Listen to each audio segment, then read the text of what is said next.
नमस्कार, स्वागत है आप सबका दिन भर की तमाम बड़ी और अहम खबरों के साथ। मैं हूं कवीन सचान। शुरुआत हेडलाइन से। प्रधानमंत्री का विपक्ष पर पंजाब को बदनाम करने का आरोप। कैप्टन अमरिंदर सिंह होंगे कांग्रेस के मुख्यमंत्री पद के उम्मीदवार। आपके घोषणा पत्र में कई लोक लुभावन वादे।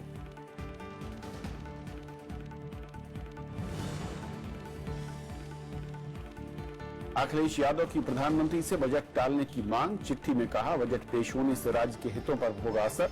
केंद्र का तारीख बढ़ाने से इनकार।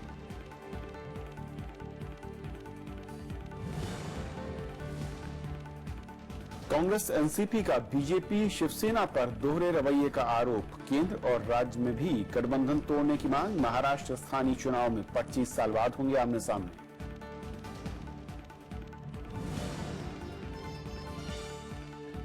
किसानों की आत्महत्याओं पर सुप्रीम कोर्ट सख्त। केंद्र, राज्य और रिजर्व बैंक से मांगा जवाब। वजहों का पता लगाने का निर्देश।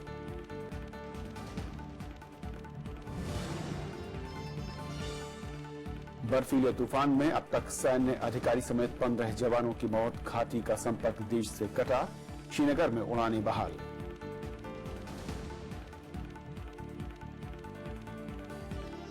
और आइए देखते हैं पहली खबर।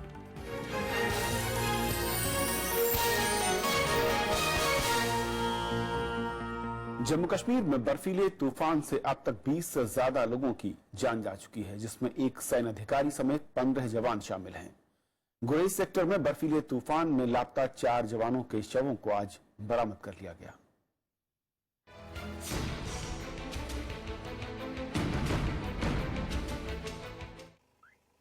आसमान से बरसती सफेद आफत।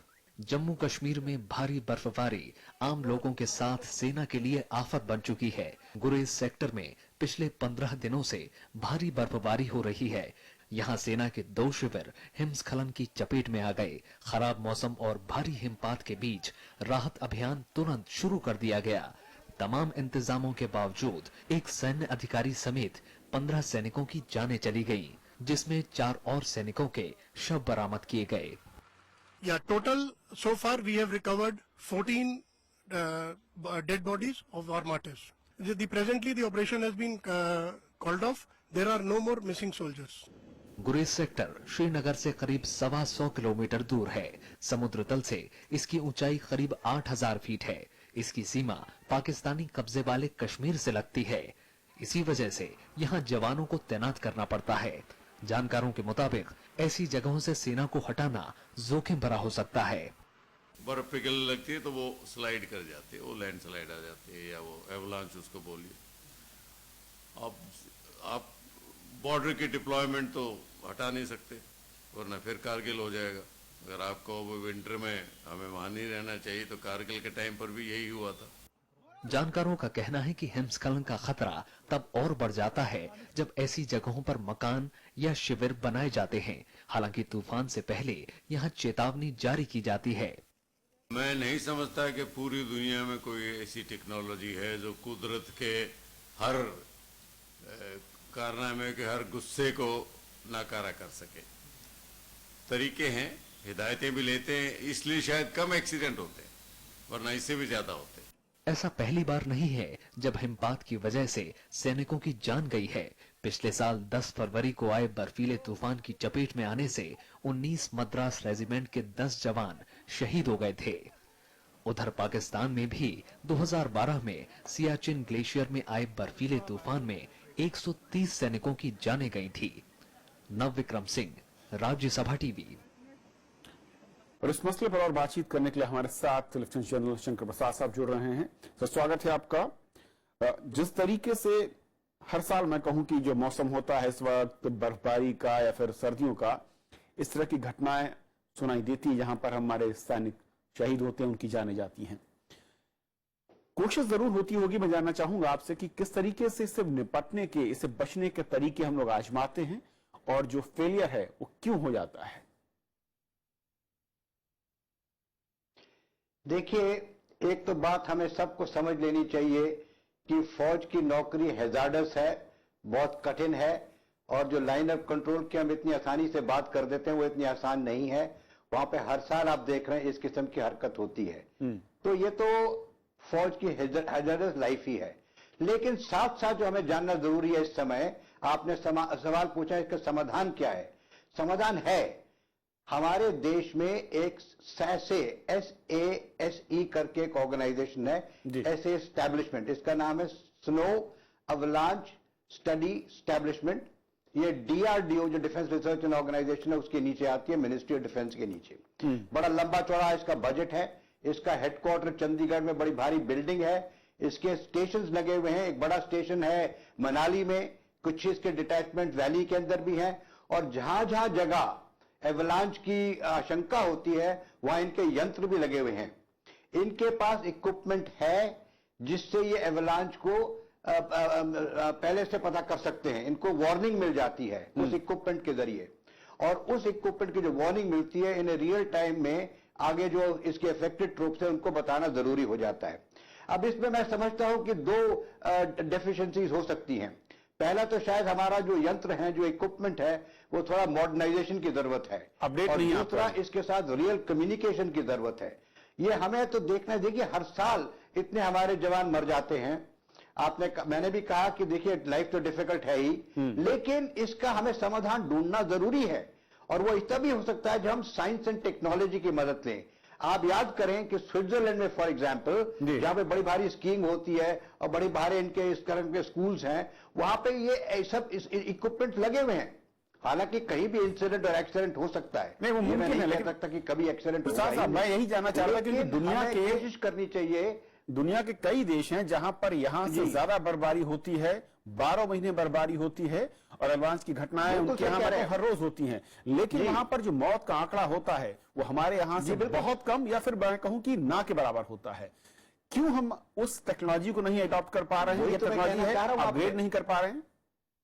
वही तो देखिए ये हमारी जो सैसे एस्टेब्लिशमेंट है, ये कम से कम 20-25 साल से चल रही है। जब मैं ब्रिगेडियर था आर्मी में, तब मैं इसके संग डील भी करता था, और ये इन्फॉर्मेशन देते, ये नहीं कि इन्फॉर्मेशन देते नहीं है, लेकिन आपने सही कहा, और मैं यही कह रहा हूं कि इसकी मॉडर्नाइजेशन की जरूरत है। इसकी हमें अब मॉडर्नाइजेशन इक्विपमेंट का होता है, मॉडर्नाइजेशन के साथ कम्युनिकेशन की भी जरूरत है। बिल्कुल। जो इंफॉर्मेशन आती है ऑन टाइम, आजकल तो इतना सेल फोन्स बन गए हैं, इतने हमारे पास तरीके हैं कम्युनिकेशन करने के, कि जैसे ही उनको वार्निंग आएगी वो तुरंत जिस जगह पर एवलांच आने वाला वहां खबर पहुंचाएगी। बहरहाल ये तो एक बात रही। दूसरी बात यह है कि हमें इसकी कोई टैक्टिकल हिदायतों पर भी ध्यान देना पड़ेगा। मैं आपको छोटा सा एग्जांपल देता हूं। जी सर। मेरे को जो एक्सपीरियंस है पुराने मेरी फौज का, जब बर्फ रात को गिरती है तो वो सुबह के टाइम में जमा होती है, और जब सूरज निकलता है तो उसकी गर्मी से 2-4 घंटे बाद पिघलना शुरू होती है। जब पिघलती है तो वो स्लाइड करती है। तो हमेशा हिदायत ये देते हैं हम लोग कि अगर बड़ी भारी बर्फ गिरी है रात को, तो इमीडिएटली अर्ली मॉर्निंग में मत निकलिए बाहर। हालांकि अपने दरवाजे खिड़की को साफ करना जरूरी है, लेकिन पेट्रोल पे मत जाइए। कम से कम 3-4 घंटे हो जाए, जब बर्फ थोड़ी पिघलने लगे और थोड़ी सेटल हो जाए, उसके बाद जाएं। 4 बजे दोपहर को जाएं, 3 बजे दोपहर को जाएं, या जाए ही नहीं। अब देखिए इस समय क्या हुआ इस इंसिडेंट में, एक पार्टी फंस गई, दूसरी रेस्क्यू पार्टी गई, वो और फंस गई उसमें फिर। तो हमें ये टैक्टिकल चीजों पर भी ध्यान देना है। मैं जरूरी मानता हूं कि जितने मैं भी रह चुका हूं वहां, जितने ये हमारे लोकल कमांडर इस बात पर अवश्य जरूरी अपना वो करते हैं, ध्यान देते हैं। लेकिन जो इस समय आप और मैं बात कर रहे हैं वो है मॉडर्नाइजेशन की। बिल्कुल। और हर जगह हम इसी में चूक रहे हैं। देखिए आपने खुद ही कहा, स्विट्जरलैंड का तो मैं एक एग्जाम्पल दे रहा हूं। आपको कई एक जगह पता है जहां बड़ी भारी स्नोफॉल होती है। मैं पढ़ रहा था कि रशिया को, मैं देख रहा था मैप में, साइबेरिया है, उस पूरी बेल्ट में बहुत ज्यादा बर्फबारी है, लेकिन वहां पर घटनाएं बिल्कुल नहीं होती। एक आखिरी सवाल सर, बिल्कुल, कि जो हमारे जवान इन इलाकों में तैनात होते हैं, जाहिर मैं उम्मीद करता हूं शायद उन्हें जरूर ट्रेनिंग दी जाती होगी इस तरह के हालात में किस तरीके से निकलना है, या फिर किस वक्त कैसे करना है। बिल्कुल, क्या उसमें कोई डाउट नहीं है, उसको भी थोड़ा सा अपग्रेड, डाउट नहीं है, उसमें कोई डाउट नहीं आप करें? नहीं, उसमें देखिए उसमें कोई डाउट नहीं है। मैं ये कभी मानने को तैयार नहीं हूं कि जो ट्रुप्स हमारी वहां जाती हैं उनकी ट्रेनिंग पूरी नहीं होती, उनकी पूरी उनको टेक्निक सिखाई नहीं जाती। आपको एक एग्जांपल दे दूं, सियाचिन ग्लेशियर में जब शुरू में भारत सेना गई थी तो बड़ी भारी कैजुअलिटीज होती थी। अब हमने उसको सिखलाई के जरिए कैजुअलिटीज को मिनिमम कर दिया है, यानी कि तकरीबन नेग्लिजिबल कर दिया है। तो यही चीज हम यहां भी करते हैं। लेकिन अब देखिए ना, ये तो एक्सीडेंट है, अब इसका सम टोटल यही निकलता है कि हमें यंत्रों का इस्तेमाल करना है, टेक्नोलॉजी का इस्तेमाल करना है। हमें टेक्नोलॉजीज कई किस्म की वर्ल्ड के अंदर मिल रही हैं। जी जी। हमारे जवान हर साल मर रहे हैं इसमें।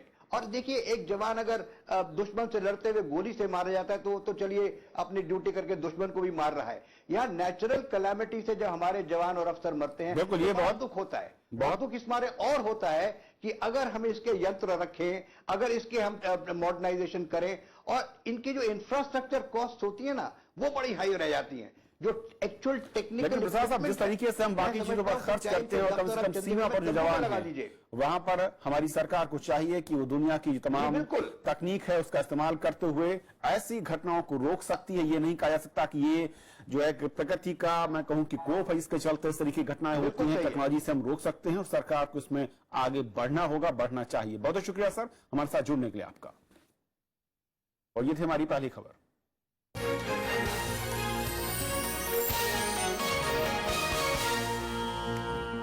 तो पहाड़ों में बर्फबारी जारी है और मैदानी इलाकों में बारिश, जिसके चलते ठंड बढ़ गई है। उधर मौसम विभाग ने जम्मू कश्मीर, हिमाचल प्रदेश और उत्तराखंड में अगले 24 घंटों के दौरान भारी बारिश और बर्फबारी की संभावना जताई है। 3 दिन बंद रहने के बाद श्रीनगर हवाई अड्डे से उड़ानें शुरू हो गई हैं। बर्फ से ढके मकान, पेड़ और सड़कें। जम्मू में इन दिनों चारों तरफ यही मंजर है। पूरा कश्मीर बर्फ की सफेद चादर में लिपटा हुआ है। भारी हिमपात की वजह से जनजीवन अस्त व्यस्त है। लोगों को जरूरी सामानों की भारी किल्लत का सामना करना पड़ रहा है। वहीं घाटी का संपर्क शुक्रवार को चौथे दिन भी देश भर से कटा रहा। हालात को देखते हुए कश्मीर विश्वविद्यालय ने रविवार तक सभी परीक्षाएं स्थगित कर दी हैं। राज्य के ज्यादातर इलाकों में पारा शून्य से नीचे जा चुका है। लेह में सबसे कम -5.1 डिग्री तापमान दर्ज किया गया। वहीं हिमाचल प्रदेश के कई इलाकों में जारी हिमपात और बारिश ने लोगों की मुश्किलें बढ़ा दी हैं। या तो बारिश रुकी नहीं रही है और ठंड भी बहुत है मौसम में। क्या तो ये हवा चलने से बर्फ पड़ा हुआ है, जो उसके अकॉर्डिंग मतलब हवा लग रही है, बर्फ की ठंडी बहुत हवा है और मतलब ठंड भी बहुत लग रही है शरीर में। पहाड़ी इलाकों में बर्फबारी से दिल्ली, पंजाब और हरियाणा में भी बारिश हुई।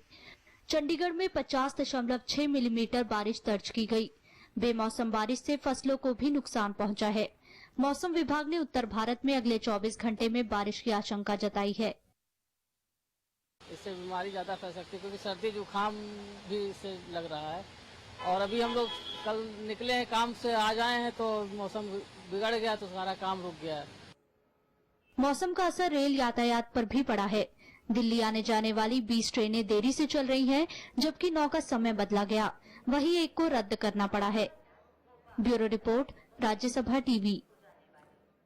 और फिलहाल एक ब्रेक, और ब्रेक के उस पार कुछ और खबरें।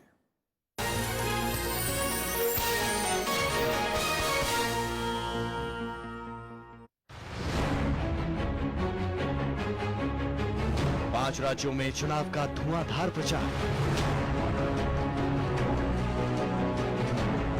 किसकी होगी जीत?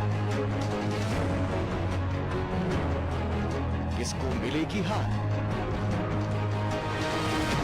कौन होगा विपक्ष में?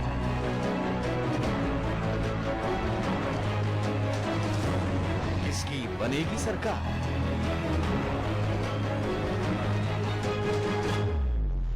देखिए राज्यसभा टेलीविजन पर पल पल की खबर, लोकतंत्र 2017।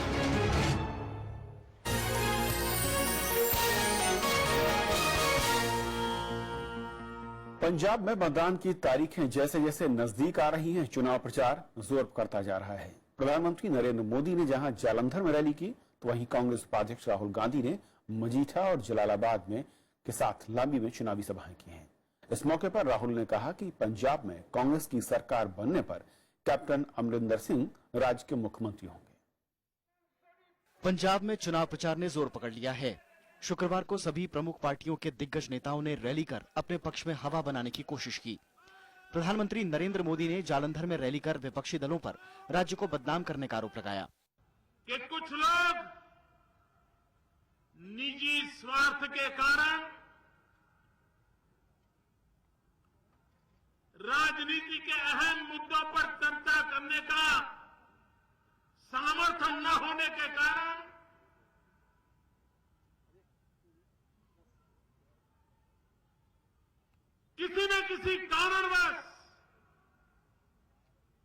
इस चुनाव में पंजाब की आन बान शान पर दाग लगाने की कोशिश कर रहे हैं। इस मौके पर शिरोमणि अकाली दल प्रमुख प्रकाश सिंह बादल ने मंच साझा किया। प्रकाश सिंह बादल ने कांग्रेस पर बांटो और राज करो की नीति अपनाने का आरोप लगाया। एक पासे विकास है, एक पासे विनाश है, एक पासे अमन शांति ते भाईचारक सांझ है, दूजे पासे गड़बड़ है और डिवाइड एंड रूल दियां पॉलिसियां हैं। इधर कांग्रेस ने पलटवार करते हुए राज्य की बदहाली के लिए अकाली बीजेपी सरकार को जिम्मेदार ठहराया। मजीठा से चुनाव प्रचार की शुरुआत करते हुए कांग्रेस उपाध्यक्ष राहुल गांधी ने कहा कि राज्य के 70% युवा नशे की गिरफ्त में है। उन्होंने आरोप लगाया कि राज्य के संसाधन पर महज एक परिवार का कब्जा है। पंजाब में नौकरी लेनी है तो बादलों को कट दो, एक शहर में से दूसरे शहर में जाना है तो बादलों की कंपनी को कट दो, टीवी देखना है तो इन बादलों को कट दो, किसी तरह का बिजनेस करना है बादलों को कुछ ना कुछ देना ही पड़ेगा। पंजाब के बादलों ने यहां अंधेरा फैला दिया। राहुल गांधी ने आम आदमी पार्टी को भी घेरने की कोशिश की। उन्होंने कहा कि एक व्यक्ति दिल्ली के साथ साथ पंजाब का भी सीएम बनना चाहता है। सत्ताधारी गठबंधन अकाली दल और बीजेपी के पक्ष में चुनाव प्रचार करने आए प्रधानमंत्री नरेंद्र मोदी ने नशे के मुद्दे को एक भावनात्मक मोड़ देने की कोशिश की। साथ ही उन्होंने भ्रष्टाचार के मुद्दे पर कांग्रेस पर जमकर हमला किया, लेकिन अपने पूरे भाषण में उन्होंने आम आदमी पार्टी को पूरी तरह से नजरअंदाज करने की कोशिश की। कैमरामैन दिलीप मेहती के साथ श्याम सुंदर, राज्यसभा टीवी, जालंधर। आम आदमी पार्टी ने पंजाब के किसानों का कर्ज माफ करने का वादा किया है। पार्टी ने आज घोषणा पत्र जारी कर मोहल्ला क्लिनिक और आम आदमी कैंटीन से लेकर पंजाब को नशा मुक्त करने का वादा किया। तो वहीं एनआरआई की संपत्ति की सुरक्षा की बात भी कही गई है। पंजाब विधानसभा चुनाव के लिए आम आदमी पार्टी के घोषणा पत्र में कई लोक लुभावन वादे हैं। इसमें दिल्ली की तर्ज पर मोहल्ला क्लिनिक, 5 लाख तक के इलाज की व्यवस्था और 1984 के दंगा पीड़ितों के लिए 5 लाख रुपए के मुआवजे की घोषणा शामिल है। आम आदमी पार्टी का मैनिफेस्टो कोई चुनावी जुमला नहीं है। आम आदमी पार्टी का मैनिफेस्टो चुनाव में वोट लेने का जरिया नहीं है। आम आदमी पार्टी का मैनिफेस्टो जनता के साथ हमारा एग्रीमेंट है, हमारा करार है। आम आदमी पार्टी ने इसके अलावा जो वादे किए हैं उनमें दिसंबर 2018 तक किसानों को कर्ज मुक्त करना, धार्मिक बेअदगी की जांच, 25 लाख रोजगार के अवसर, 5 रुपए में खाना, अल्पसंख्यकों के लिए घर, मीडिया कर्मियों के लिए पेंशन, 5 लाख तक का स्वास्थ्य बीमा और महिलाओं को नौकरी में 33% आरक्षण जैसे वादे शामिल हैं। जिन्ना तुसी कर्जा लिया वा जो उस तो बाद तुसी ब्याज दे चुके जे ते वो कर्जा माफ समझा जाऊगा। एक बहुत बड़ा पॉइंट है। और अगे तो ਜਿਹੜਾ ਸਾਡਾ ਆਰਥਿਕ ਵਰਗ ਆ ਉਹਨਾਂ ਦੇ ਵਾਸਤੇ ਵੀ ਇੱਕ ਵੀ ਉਹ ਕਿੰਨਾ ਵਿਆਜ ਲੈ ਸਕਦੇ ਆ। ਜੋ ਬੈਂਕ ਦੀ ਦਰਜ ਹੈ ਜਿਹੜੀ ਬੇਸਿਕ ਰੇਟ ਬੈਂਕ ਦਾ ਹੁੰਦਾ ਵਾ ਕਰੀਬ 9.5-10%, ਉਹ ਤੋਂ सिर्फ 1% ज्यादा ले सकणगे। पार्टी ने एनआरआई की संपत्ति सुरक्षित करने के लिए मलकियत में एनआरआई शब्द शामिल करने का वादा किया। वहीं एनआरआई की शिकायत पर 15 पुलिस अधीक्षकों को 15 दिन में कार्रवाई करनी होगी। पार्टी ने उप मुख्यमंत्री का पद दलित को देने का भी दावा किया। Bureau report, Rajya Sabha TV. उधर महाराष्ट्र में बीजेपी और शिवसेना के बीच दूरियां बढ़ती जा रही हैं। शिवसेना ने स्थानीय निकाय चुनाव अकेले लड़ने का ऐलान कर दिया है। हालांकि अभी राज्य और केंद्र में बीजेपी से गठबंधन चलता रहेगा। विपक्षी दल इसे दोहरा रवैया बताते हुए लोगों को गुमराह करने की कोशिश बता रहे हैं। बीजेपी से नाराज चल रही शिवसेना ने आखिर महाराष्ट्र में स्थानीय निकाय चुनाव अलग लड़ने का फैसला किया है। दोनों में बीएमसी चुनाव के लिए सीटों के बंटवारे को लेकर काफी वक्त से खींचतान चल रही थी। कांग्रेस और एनसीपी ने शिवसेना के कदम को लोगों को गुमराह करने की कोशिश बताया। It's just to divert the minds of the people from the corrupt practices which are going on in the Mumbai Municipal Corporation. We can say that this alliance has been broken when at the center and in the state governments the Shiv Sena withdraws its support from the government. Then we can understand the reality. अगर वाकई में उनको ये बयान जो उन्होंने दिए हैं कल कि अब हम भारतीय जनता पार्टी से कोई संबंध नहीं रखेंगे, तो उन्हें चाहिए कि केंद्र में और राज्य में भी वो साथ फौरन छोड़ दें वरना जनता उनसे पूछेगी। विपक्ष के सवाल पर शिवसेना प्रवक्ता संजय राउत ने कहा कि उनकी पार्टी महाराष्ट्र को अस्थिर नहीं करना चाहती, इसलिए फिलहाल गठबंधन जारी रहेगा। वो दोनों की मजबूरी है। हम महाराष्ट्र जैसे बड़े स्टेट को पॉलिटिकली, इकोनॉमिकली अस्थिर नहीं बनाना चाहते। मुंबई महानगर पालिका चुनाव, महाराष्ट्र में 10 महानगर पालिकाएं हैं, जिला परिषद है 26, तो वहां गठबंधन नहीं होगा। इस बीच धार्मिक फोटो हटाने के सर्कुलर के विरोध में शिवसेना नेताओं ने मुख्यमंत्री देवेंद्र फडणवीस से मुलाकात की। साथ ही उन्हें केंद्रीय वित्त मंत्री के नाम चिट्ठी भी सौंपी। इसमें आयकर की सीमा 5 लाख रुपए की मांग की गई है। मुलाकात के बाद शिवसेना नेता रामदास कदम ने कहा कि जब भी उद्धव ठाकरे कहेंगे वो सरकार से इस्तीफा दे देंगे। हमारी बांधिलकी जो है वो शिवसेना के साथ में है, भगवे झंडे के साथ में है, भगवे विचार के साथ में जगह है, उद्धव जी के साथ में है। उद्धव जी जब कहेंगे, हमारे जेब में तो राजीनामा लेके हम घूमते हैं शिवसेना के सभी मंत्रीगण। वहीं मुख्यमंत्री देवेंद्र फडणवीस ने ट्वीट किया कि कोई हमारा साथ दे या न दे, परिवर्तन होकर रहेगा। बीजेपी ने मुख्यमंत्री की बजट पूर्व बैठक में शिवसेना सांसदों के शामिल नहीं होने की खबर को खारिज किया है। अभी अरविंद सावंत मीटिंग में है, ऐसा किसी ने बहिष्कार के बारे में नहीं। वो लेकिन अभी मीटिंग में है। वो मैंने अभी साफ कर दिया है कि कल शिवसेना के नेताओं ने जो कहा है केवल युति के बारे में कहा है, और महाराष्ट्र में आज युति नहीं है। हम भी हमारे दम पे लड़ेंगे और वो भी उनके दम पे लड़ेंगे। इससे पहले भी महाराष्ट्र सरकार और केंद्र में मंत्री पद को लेकर बीजेपी और शिवसेना में मतभेद सामने आ चुके हैं। वहीं शिवसेना प्रमुख उद्धव ठाकरे कई बार सार्वजनिक तौर पर नोटबंदी समेत कई मुद्दों पर बीजेपी, केंद्र और महाराष्ट्र सरकार की आलोचना कर चुके हैं। उद्धव ठाकरे ने गुरुवार को मुंबई में साफ कहा कि पार्टी ने गठबंधन में रहकर 25 साल बर्बाद किए, अब वो महाराष्ट्र में अकेले आगे बढ़ेगी। राज्य में अगले महीने मुंबई समेत 10 नगर निगमों के और 25 जिला परिषदों के लिए चुनाव होने हैं। Bureau report, Rajya Sabha TV. Uttar Pradesh के मुख्यमंत्री अखिलेश यादव ने प्रधानमंत्री नरेंद्र मोदी को पत्र लिखकर आम बजट को टालने की मांग की है। इसमें उन्होंने चुनाव आयोग की ओर से केंद्र सरकार को जारी किए गए निर्देशों का हवाला देते हुए लिखा है कि आम बजट में चुनाव आचार संहिता के चलते 5 राज्यों के लिए कोई विशेष योजना घोषित नहीं की जा सकती। तो ऐसे में उत्तर प्रदेश जैसी बड़ी आबादी वाले राज्य को आम और रेल बजट का फायदा नहीं मिल सकेगा। इसीलिए बजट को विधानसभा चुनाव के बाद पेश करने पर विचार किया जाए। कांग्रेस समेत कई विपक्षी दल पहले भी सरकार से 1 फरवरी की जगह 5 राज्यों में चुनाव के बाद बजट पेश करने की मांग कर चुके हैं। वित्त मंत्री अरुण जेटली ने कहा है कि नोटबंदी और जीएसटी से सरकार की आमदनी बढ़ेगी। उन्होंने कहा कि दोनों ही सुधारों से चोरी रुकेगी और करदाताओं की संख्या बढ़ेगी। वित्त मंत्री अरुण जेटली ने विशाखापट्टनम में CII के सम्मेलन में नोटबंदी के फायदों पर बात की। उन्होंने कहा कि नोटबंदी से समानांतर अर्थव्यवस्था खत्म होगी और कर वसूली में इजाफा होगा। The size of the more formal economy is expanding. So are the transactions in the banking system and through the digital mode. This is going to result, coupled with the GST, in the days to come, much larger revenues as far as the states are concerned, as far as the central government is concerned. वित्त मंत्री ने कहा कि राज्यों के सहयोग से GST के अधिकतर लंबित मुद्दे सुलझा लिए गए हैं और इसके लागू होने से पूरा देश एक बाजार बन जाएगा।